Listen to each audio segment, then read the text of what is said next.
So I got this video idea because of my video editor who told me to record a video about Alex Hormozi's Valley of Despair for my Swedish short form pages.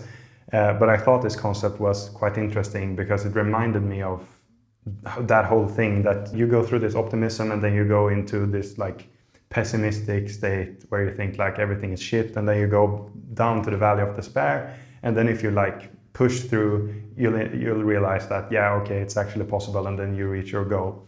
And when Alex Hormozi taught this concept, he was mainly talking to people who were in the market of finding the next opportunity, or for entrepreneurs that were jumping from opportunity to opportunity. But I also think that this concept applies to your customers, and in another way, why they are much more difficult to get right now, whether you're in the info coaching space or you're selling a info coaching high ticket program, if you're in the only info space selling something more low ticket, or if you run an agency or you're a consultant in some way, shape or form, you probably think your clients are harder to get right now. The prices are up on ads, everything is just more difficult, and everyone is a lot more skeptical. And I think this concept is applicable to that as well. So let me show you. So if you think about this curve right here, it goes like this, and then we have the baseline kind of here, and then we have whoop and whoop. So we start here with the uninformed optimism, and then we go down to the informed pessimism, and then we go down here into the valley of despair. All right, and the thing here is your clients are probably down here, and not in the way Hormozi talks about it, not in the way where they have maybe tried a lot of stuff, not in the way where they realize that stuff is much more difficult than they're painted out to be, because that's not usually the case. I feel like a lot of info entrepreneurs and coaches, consultants get a lot of shit for marketing in a bad way. And yeah, of course, there are bad apples in every industry, but I think for the most part, people are quite honest. So for me, example, when I market my affiliate program, the BizUp thing to our Swedish clients, I usually say, okay, this only takes 1 to 2 hours a day, which is true because I did it myself with 1 to 2 hours a day beside my full-time job. So it's possible, but people hear 1 to 2 hours a day and think, oh yeah, that's easy. But that's 1 to 2 hours a day after your full-time job, after your kids have gone to bed and stuff like that.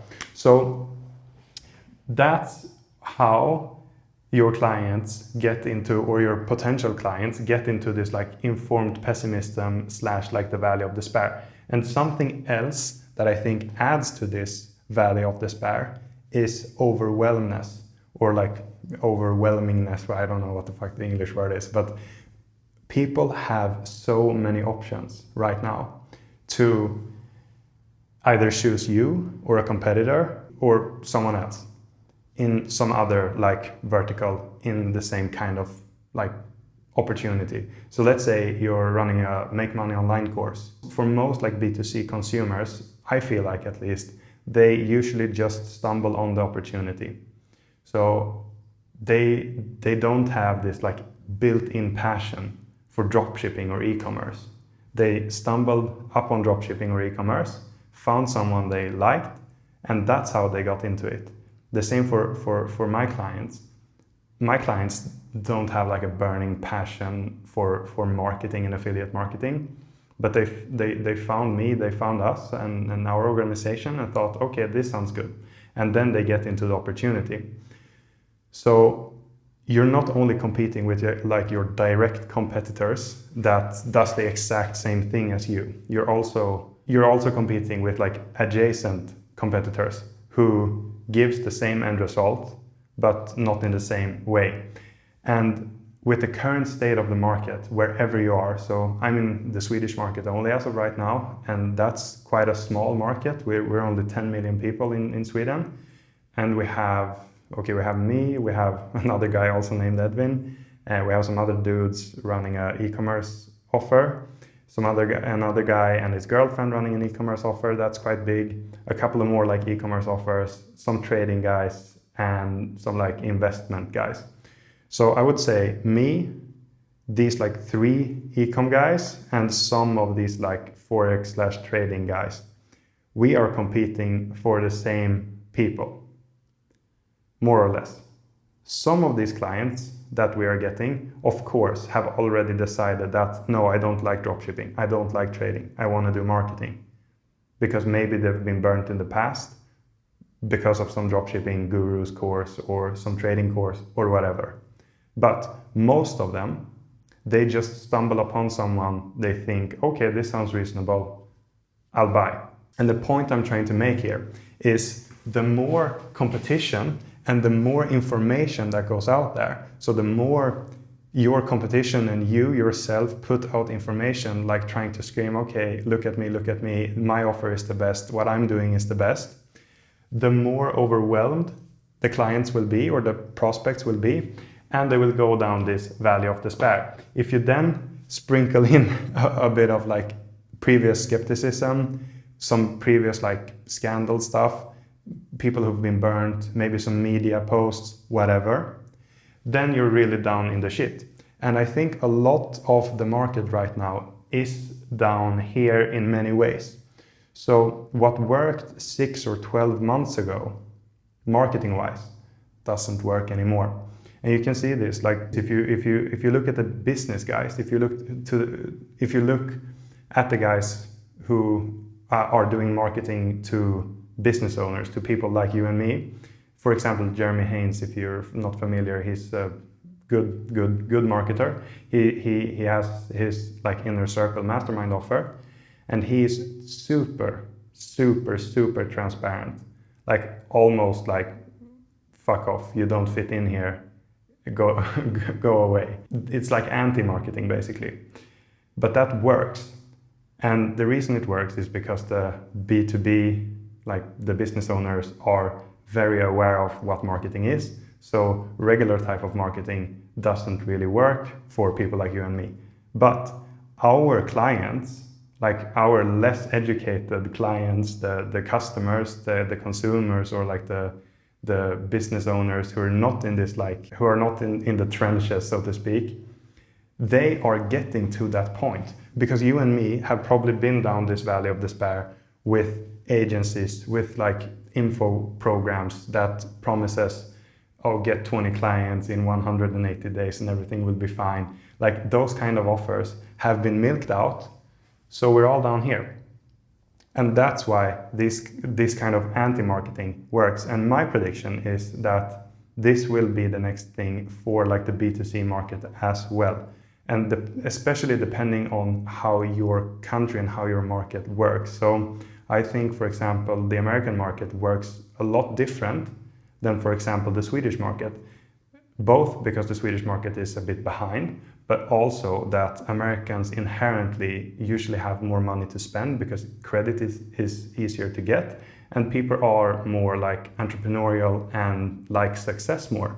Whereas in Sweden, it's nothing like, it's in society, it's not nice to be rich. It's like frowned upon.